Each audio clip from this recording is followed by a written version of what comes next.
मित्रांनो, फुलाला सुगंध मातीचा या मालिकेच्या आजच्या भागामध्ये कविता घरी आलेली जिजाक्कांना आवडलेलं नसतं. त्यासारखी चिडचिड करत असतात.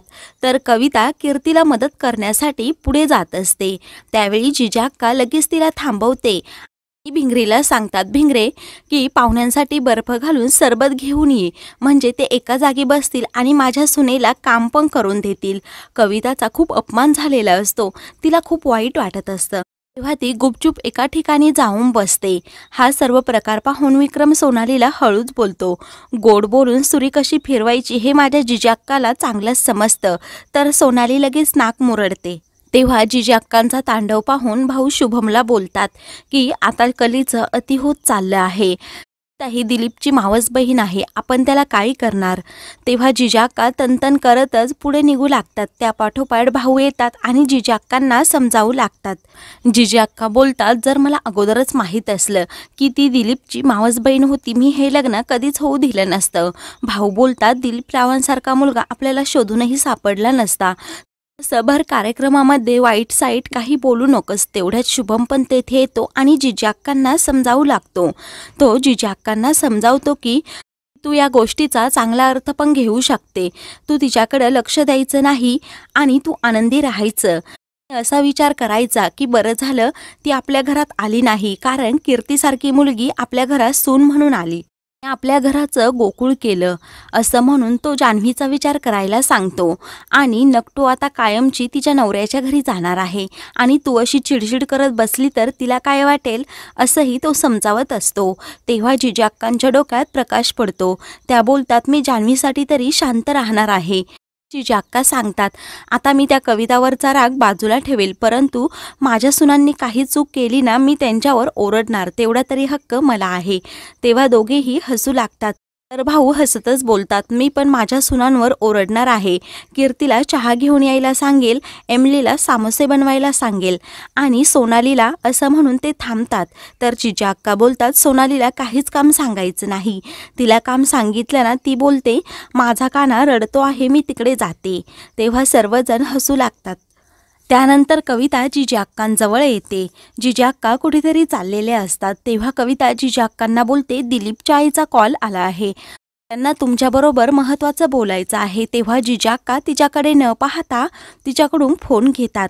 इकडून दिलीपची आई सांगत असते की मी जान्हवीसाठी एक छान साडी पाठवली आहे, तिने ती लग्नात घालायची आहे, कारण तो माझ्या सासूबाईंचा आशीर्वाद आहे. माझ्या सासूबाईंनी ती साडी मला दिली होती. मग आता मला मुलगी नाही ना, म्हणून मी ती साडी जान्हवीसाठी देणार आहे. मी नक्की तीच साडी जान्हवीला घालू देणार का. तेव्हा जिजाक्का हो बोलतात. त्यानंतर त्या दोघीही गप्पा मारून फोन ठेवतात. जिजाक्का पुन्हा पुढे जायला निघतात. तेव्हा कविता त्यांना थांबवते आणि माझं चुकलं, मला माफ करा, ती जिजाक्कांकडे विनवणी करत असते. परंतु जिजाक्का काहीच बोलत नाही. ते पाहून कविता पुन्हा बोलते, तुमची ही मुलं चुकत असतील, तुम्हीही त्यांना माफ करत असाल तसं मलाही करा. तेव्हा जिजाक्का तिला खोचक टोमणा देतात आणि सांगतात की माझी मुलं तोंडाला काळं फासून पळून जात नाहीत. कविताचा खूप अपमान होतो. जिजाक्का माफ करत नाहीत. ते पाहून कविता बोलते, जर तुम्हाला आवडत नसेल तर मी माझ्या मावस भावाच्या लग्नात, म्हणजे दिलीपच्या लग्नातही थांबणार नाही, असं म्हणून ती जायला निघते. तेव्हा जिजाक्का तिला थांबवतात आणि लग्नाला आलेल्या प्रत्येक पाहुण्याचा मी आदरच करते, तशी तू पण आमची पाहुणी आहे, तू तुझ्या भावाच्या लग्नाला थांबू शकतेस, असं म्हणतात आणि लगेच तेथून निघून जातात. तेव्हा कविता खूपच खुश होते आणि तेथून जाऊ लागते. तितक्यातच कीर्ती तिला आवाज देते आणि तुला काही हवं नको ती मी पाहिलं नाही, सॉरी, असं बोलून तिची माफी मागते. तेव्हा कविता ही कीर्तीची माफी मागते आणि बोलते, तुला वाईट तर वाटलं नाही ना, मगाशी तुझी नवीन आणलेली साडी माझ्या बांगडीमध्ये गुंतली. तेव्हा कीर्ती नाही असं बोलते आणि घडलेल्या गोष्टींचा कधीच विचार करायचा नसतो, असं सांगते. तेव्हा कविता जिजाक्कांचा विषय काढते आणि बोलते, जिजाक्कांनी मगाशी तुझा खूप अपमान केला, तुला वाईट वाटलं नाही का. तेव्हा कीर्ती सांगते की नाही, कारण त्या मला मुलगी मानतात आणि मी या घराची मोठी सून आहे, माझ्याही काही जबाबदाऱ्या आहेत.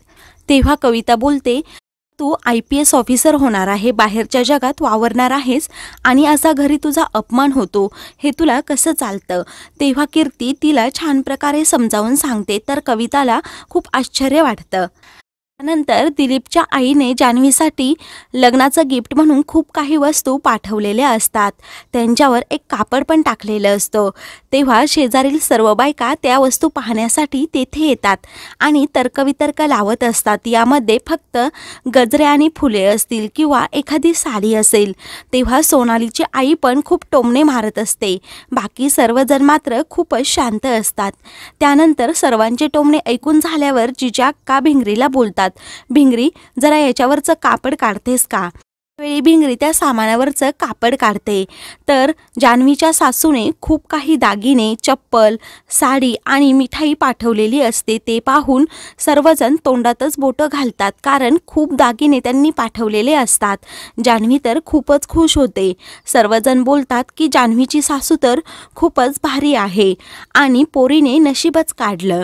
त्यावेळी सोनालीची आई आनंदातच बोलते, ती जान्हवीची चप्पल तरी पहा, त्यांनी खूप महागडी चप्पल पाठवली आहे. निदान 5-6 हजाराची तरी असेल, म्हणून ही चप्पल पायात न घालता डोक्यावर ठेवून मिरवायचं. तेव्हा सर्वजण तिच्यावर हसू लागतात. तेव्हा जिजाक्कांचा मघाशी अपमान केलेला असतो त्या सर्व बायकांना जिजाक्का टोमणे मारून त्यांचा माजच उतरवतात. तेव्हा सर्वजणी गप्प बसतात. त्यानंतर कीर्ती सांगते, ही साडी आहे ना, ती जान्हवीच्या सासूबाईने पाठवली आहे. त्यांनी सक्त ताकीद दिली आहे की ही साडी जान्हवीने लग्नात घालायची. तेव्हा सर्वजणे पुन्हा नाक मुरडू लागतात, कारण ती साडी जुन्या पद्धतीची असते. जान्हवीला खूप वाईट वाटतं. तर जिजाक्का सांगतात, ही दिलीपच्या आईची सासू होती ना, त्यांनी बांगड्या मोडून ही साडी घेतली होती. त्यांची अशी इच्छा होती की दिलीपच्या बायकोने ही साडी लग्नात घालावी. तेव्हा कीर्ती आणि एमली खूपच खुश होतात. तर बाकी सर्वजणी नाक मोरडू लागतात आणि बोलतात, ही एवढी जुन्या पद्धतीची साडी आणि जान्हवी ही लग्नात घालणार का? जान्हवी मनात विचार करते, मला काय हवं नको ते कोणच पाहत नाही. प्रत्येकजण आपली मनमानी करतात. मी जर ही जुन्या पद्धतीची साडी लग्नामध्ये घातली तर मला फोटो पण पोस्ट करता येणार नाही. तेव्हा जिजाक्का एमली आणि सोनालीला सांगतात, हे सर्व दागिने जान्हवीच्या खोलीत ठेव आणि बाहेरून कुलूप लावून घे. तेव्हा भिंगरी हो बोलते. त्यानंतर कविता जिजाक्कांना बोलते, तुम्ही दिलीपच्या आईचा मान राखला ते बरंच केलं. तेव्हा जिजाक्का तिला पुन्हा टोमणा देतात आणि अपमान करतात. कुणाचे मन दुखवायचं आमच्या तत्वात कधीही बसत नाही, म्हणून त्या रागातच तेथून जातात. कविताला खूप वाईट वाटतं आणि ती जायला निघते. तेवढ्यातच कीर्ती तिला थांबवते आणि जिजाक्कांचं बोलणं मनाला लावून घेऊ नको असं सांगते. तेव्हा कविता बोलते, ह्या घरात तूच फक्त माझ्याशी चांगली वागते. तर कीर्ती सांगते, मी फक्त पाहुण्यांचा आदर करते, बाकी काही नाही. इथून पुढे मी तुझ्याशी नेहमीच चांगलं वागेल. तू जिजाक्कांचा एवढा विचार करू नको, त्यांचा राग नक्कीच जाईल. कविता बोलते, बरं झालं की मी लग्नातून पळून गेले, नाही तर जामखेडकरांच्या घरात एवढी समजूतदार सून आलीच नसती. तेव्हा कीर्ती खूप लाजते आणि याचं क्रेडिट तुलाच जात आहे असं कविताला सांगते. तर मित्रांनो, पुढील भागामध्ये घरातील सर्वांना समजतं की कीर्तीसाठी शुभमने गोडाचं खायचं सोडलं आहे. हे ऐकून सर्वांना आश्चर्याचा धक्का बसतो. तर मित्रांनो, अशाच मालिकेंचे पुढील भाग पाहण्यासाठी चॅनलला सबस्क्राईब करा.